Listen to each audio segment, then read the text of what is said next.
back in lovely Europe after a great Asia trip. Summer is amazing in Europe.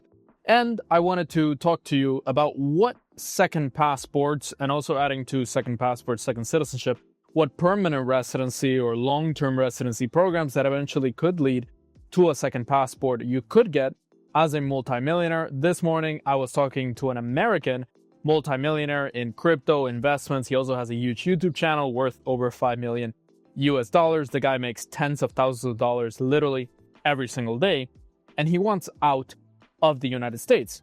I've already helped him get a second citizenship in Serbia. He opened a business in Serbia, he invested into Serbia, and he was able to get Serbian citizenship by exception. I tend to recommend that program a lot just because, it's not the best passport out there, it's not the best citizenship out there, it's not the best country out there, it's not the most developed, but it's a great plan B. You're outside of the European Union, but still geographically in Europe. It's a pretty solid passport for visa-free travel. It's a country that has a good balance between East and West. They have good relationships with Europe, obviously access to the Schengen area, good relationship with the US, pretty easy to get a US visa, as well as good relationship with Russia and China. I recently went to China, to Shanghai and Shenzhen, and I basically went all over Asia with my Serbian passport, and I tend to recommend Serbia a lot. We got the Belgrade Expo in 2027. Investment is growing. Overall, a great place to invest. That's one option that I recommended to him. He did it a couple of years ago. Now we're talking about new options. So for example, one thing he could do, because he had a child in Mexico, which I tend to recommend also, is if you're looking for a good, solid second passport that is also fast, and you're looking to build a family, what you could do is take your wife or your girlfriend and have birth in another country, like Argentina, for example. You give birth in Argentina, your child is automatically Argentinian, and you also apply for an Argentinian passport. You can do that in Mexico. After 2 years, you can become Mexican. Your child is automatically Mexican. Now, be careful, because now, as with this client, they're giving some trouble with some people. For example, if you don't have residency in Mexico, your wife and girlfriend doesn't have residency in Mexico, and you have a child, getting the child's passport might be an issue. Some officials are making it harder because they know what you're doing. They know that you're just getting citizenship for the child and then permanent residency for yourself and your wife or girlfriend. So be careful, because officials are tightening this, and I'm seeing it specifically in Mexico and in Argentina. They're making it a little bit harder. So if you're planning to do birth tourism, just know it's going to get a little bit more complex going forward. And if you go and live 2 years in Mexico after you have PR, you can get a Mexican passport. You can also invest into Mexico and get citizenship by waiting some time after you make the investment and you get your PR. Obviously, if you're extremely high net worth, there's other programs like El Salvador giving $1 million. He's not ready to, although he was really thinking about it seriously, to give $1 million in USDT or $1 million in Bitcoin. That would be around 10 Bitcoin right now. To El Salvador, you get citizenship in 3 to 4 weeks. It's really the easiest program in the world. If you have the budget for it, you can pay and essentially get El Salvador citizenship. Solid passport, not one of the best in the world, but the country's going in really the best direction that you could possibly ask for. Very safe, getting investment from all over the world. Land is increasing, real estate is increasing. It's developing really well. It's getting a lot of investment from major countries like China as well. So overall, going in the right direction, and you can get that citizenship pretty quickly, which will probably improve over the next couple of years and decades. Also in Argentina, I forgot to mention that you can apply for citizenship by exception. It's not an easy process. You first have to become a resident of Argentina, and then go to a judge, because it's a judicial system for naturalization. Go to a judge and a court and try to apply for citizenship by exception, and you can make a donation. You can also invest in Argentina, and I've seen clients do it by myself, and I'm also thinking about doing this program. I'm in the process of doing it right now, and we have a really solid lawyer and a law firm in Argentina that are processing these applications. So anything that I talk about, you can do it. You can work with us to do it yourself. Now, if you're looking for higher tier programs, or you're looking for passports where maybe you see yourself living in this country, let's say in the European Union you want to live in the future, or maybe you're looking at some other citizenship that you can get long term that gives you more visa-free travel. Maybe you're an American that's looking to renounce just like him, and you still want to retain access back to the United States, then you could do the Portugal Golden Visa. That's the program that I think is going to change in the next couple of months and years. They might require you to live 6 months per year. Now it's only 7 to 14 days. So you essentially get a Portuguese passport in 5 years. If you make the 500,000 investment, you wait 5 years, you go to Portugal from time to time, you learn a little bit of Portuguese, and then you apply for Portuguese citizenship. Now it's important, if you're looking to build a family, that if you get Portuguese residency, after 1 year, if a child of a Portuguese resident is born in Portugal, they get Portuguese citizenship automatically. I have a British friend who also lives here, actually, in this country where I'm right now. His child is Portuguese, and Portuguese by birth because he already had a Portugal golden visa for around 2 years when the child was born, and then boom, the child is now Portuguese. The child has 3 passports, very well diversified, and he's only 3 years old, which is amazing. He already has 3 passports. He's probably going to get way more in the future. So if you also want to give a great plan B for your children, this is also a great way to do it. Malta is gone, unfortunately. You can't get multi-citizenship in 18 months, but there's other programs in Europe like Hungary. You can get permanent residency through real estate investment. The Greek golden visa, you're not naturalizing through any of these, like Latvia, for example, 250,000 euros into real estate, but you're getting residency. A lot of my clients, they want to renounce US citizenship, or they want to just have a second plan B, some sort of plan B in the European Union, in the Schengen area. They can get some sort of golden visa. It's not going to lead to naturalization, but most of them don't care. For example, for me, I would love to have an EU passport, but if I just have EU permanent residency, that's enough. I have my Spanish golden visa, which is technically a permanent residency, and I would want to add some other permanent residency. That's really enough for you to basically travel the whole world if you have multiple passports, and you can also build a life in the country where you're getting PR. You can get the Maltese PR, which is still a program that's available. You can donate around 150,000 euros and then get permanent residency in Malta. So that's definitely a great option if you can't get the Maltese passport anymore.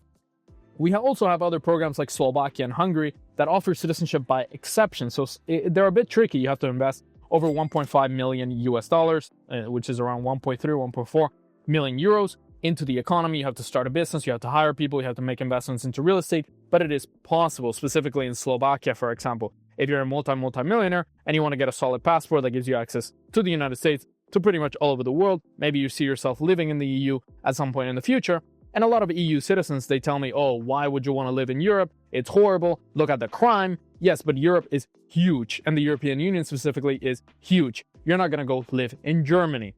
You can go live somewhere like Poland or Romania or Portugal, safer countries, although Portugal is getting a little bit unsafe, but you have basically a whole continent that you can choose from.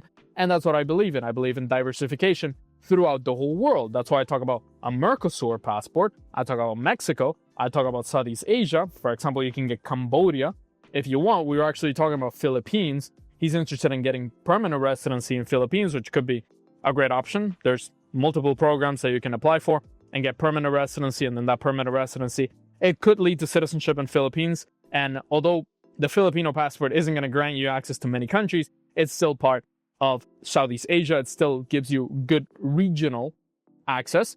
And if your child has a Filipino passport, then your child is then eligible for Spanish citizenship after 2 years. So you can really combine your perfect plan B, your family's plan B, and also your children's plan B if that's what you're planning to do.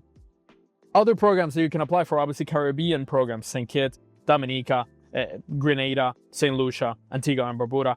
Obviously these programs are standard. There's many people selling them. I tend to recommend them. I'm a St. Kitts citizen. I fly on my St. Kitts passport multiple times per year, and I tend to recommend these passports for people that just want a guaranteed solution, because a lot of citizenship by exception, citizenship by expedited naturalization route, citizenship by having birth and then or giving birth and then getting citizenship might take longer, might be a little bit more hassle. They might not get approved in some cases. So if you want something pretty much guaranteed, unless you're a criminal, they're still going to do due diligence, just like we do with every program. We check if you're on Interpol. We have caught people that have an Interpol red notice. So you might be actually watching some YouTuber who has an Interpol red notice. I'm not talking about some really, really famous ones, but there are some YouTubers that are really popular, for example, in the crypto space, and they might have some sort of red notice on them. So you always want to be very careful on who you follow. And we do deep due diligence on these people before we actually apply. And they are going to do that in the Caribbean. If you have some sort of record, you're not going to get approved. But in most cases, 99% of cases, you're going to get a St. Kitts passport. You're going to get an Antigua passport. It's just going to take a while, around a year and a half. In some cases, St. Lucia, for example, is taking a while now. And other countries like Turkey, very straightforward, $400,000 into real estate. That real estate can then appreciate in value. We'll see what the future of Turkey holds, but that also takes a while, around a year and a half.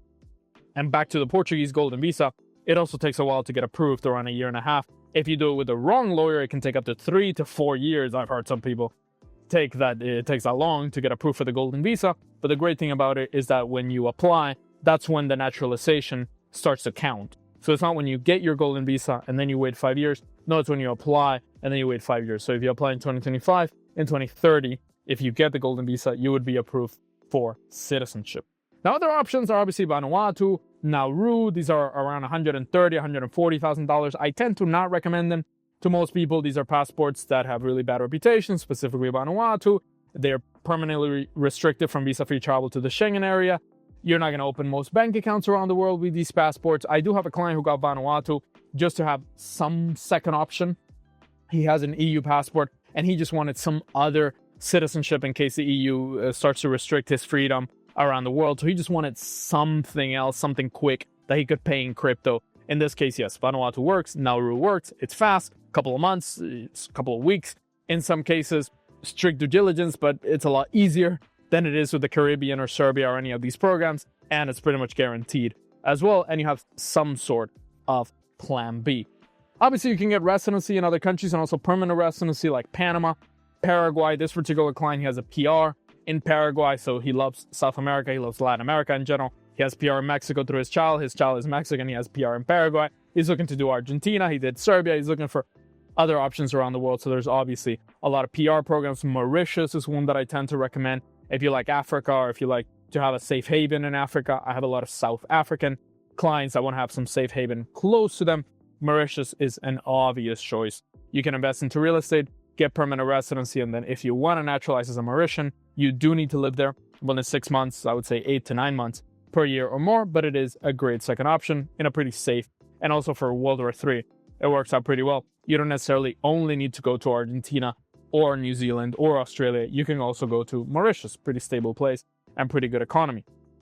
Other countries, for example, like Albania and Georgia, they have citizenship by exception programs. You can start a business, you can make investments, and you can get citizenship in these countries, but they're pretty much at the same level of a country like Serbia. So that's what I would say. If you're also Latino or if you have Filipino ancestry, you can go to Spain, get a non-lucrative visa if you put some money in the bank, which is pretty straightforward, and get citizenship after 2 years. But you do need to live in Spain more than 6 months per year, and you also need to pay taxes in Spain, which are quite high. You can apply for the Beckham law in Spain, which is a good process for you to have a 5 to 6 year tax exemption, but it's not that easy to apply for. And also Spain, you have to be careful where you live. It might be a little bit boring for you. It might be not the right lifestyle that you're looking for. So, for example, you could get just a residency in a country like Portugal, get the golden visa, or get the golden visa in a place like Hungary, 10 to 20 year or permanent residency in Hungary, or golden visa in Latvia or Greece, and then go and live in Dubai, for example, and get a 10-year golden visa by donation. You basically just pay in fees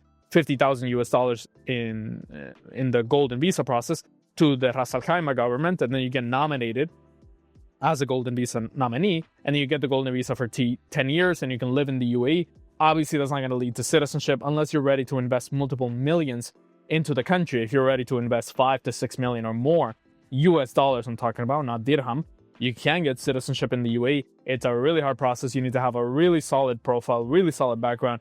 Obviously, somebody that is investing 6 million US dollars, or I would say donating plus investing a lot more money than $6 million in the UAE, has a solid profile. And they will check if you have a criminal record. They will check if you're on Interpol, etc. Very obvious. I don't have to state that. Other countries where you could potentially apply for some sort of citizenship are obviously by descent. And I would recommend anybody to look at their family tree, see if they can get something, see if they can get Irish, Polish, Italian. These countries are cutting down the heritage line, so they're making it harder for you to get citizenship by descent. So even if you're a multi 100 million, a billionaire, I would still look at your family tree. Maybe you can get a passport for free. Maybe your grandparents are from Slovenia, and it turns out you can get a Slovenian passport, and now you solve all your problems. So you have an amazing second passport. You can go and get some other citizenships by donation or investment, and your Slovenian one can be the main one. You can renounce your citizenship. You can go back to the US. It just helps in any way. Now that we don't have Malta, it's really hard to get into the European Union by donation or by investment. We could do that through other programs like Portugal. We could do that through living 2 years in Spain, for example, for Latin Americans. We can do that by residency in a country or getting married in a country, for example. So those are the main options that I would recommend for a multimillionaire. If you want to see more options around the world, there are over 20 countries that offer some sort of citizenship by investment. citizenship by donation, citizenship by exception program. Check out this video right here. It's extremely popular in my channel. You can check out all the options you have as a multimillionaire for second citizenship. Check them out right here.